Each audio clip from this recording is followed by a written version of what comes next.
ki, özünü sevmirsən və ya lap deyək ki, özünü sevirsən. Bəs burada bax gör, kim qədər sevirsən.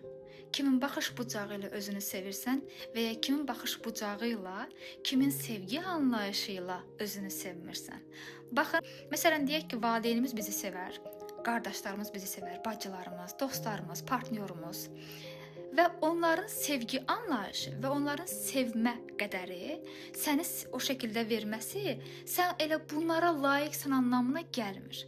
Bu onların sevgi görməyibsə anasının atasından, nə bilim işte lap sevgi tanımını bilmirsə, sənə verdiyi sevgi o qədər olacaq. Tamammı? Və sən də mənə bu qədər verib, demək mən buna layiqəm anlamına gəlmir, başa düşürsüz? Sən ən böyük, ən dəyərli sevgini, o dəyəri özün-özünə verə bilərsən. Başqa heç də bəzilərimizə görə sevgi anlayışı, sevgi tanımı fərqli olur. Məsələn, birimizə görə sevgi anlayışı tutmaq, sıxmaq, kontrol etməkdir və bəzi insanlar da var ki, sadəcə gözünün içinə baxıb, ya da onu müşahidə edib, nə hiss etdiyini, nə istədiyini, nə bildiyini, nə olduğunu görüb və onu o şəkildə təmin etməkdir. Sevgi anlayışı cürbəcürdür, fərqlidir. Hətta bəzi insanlar var ki, sevgi anlayışı döyməkdir. İndi bir şey də deyəcəm. Hətta bəzi insanlar var ki, onların sevgi anlayışı qısqanılmaqdır. Məni qısqanmır, çünki məni sevmir. Əgər qısqansaydı məni sevdiyini inanardım.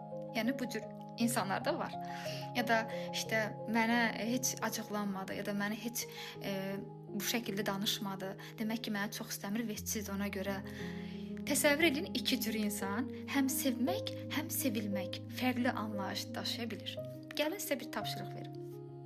Tapşırıq, bir dəftər, bir qələm alırsan və başda sualı yazırsan. Mənim sevgi anlayışım nədir? Mən necə sevirəm? Və başla yazmağa. İlk öncə yazılan gələn zehindən gələcək. O qədər yazacaqsan ki, artıq şuur altına açılacaq və sənin həqiqi sevgi anlayışın nə olduğunu sənə axacaq və yazacaqsan. Bir də bunu bitirdikdən sonra üstündən 1-2 gün keçsin. Daha sonra yaz ki, mənim sevilmə anlayışım nədir? Mən necə sevilmək istəyirəm? Yaz və başda bunu yazmağa. Yaz. Çünki yazda da zehindədir hələ ki, zehindən gəlir ki, işte bu cür sevilim, o cür sevilim. Daha sonra isə şuur altına açılacaq və oradan əsas gələn bilgiləri qeydinə apar.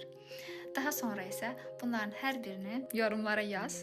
Mən sizə davamlı bir çalışma da verəcəyəm. Ondan sonra bizim bu mövzumuz inşallah işlənib şifalanacaq. Belə.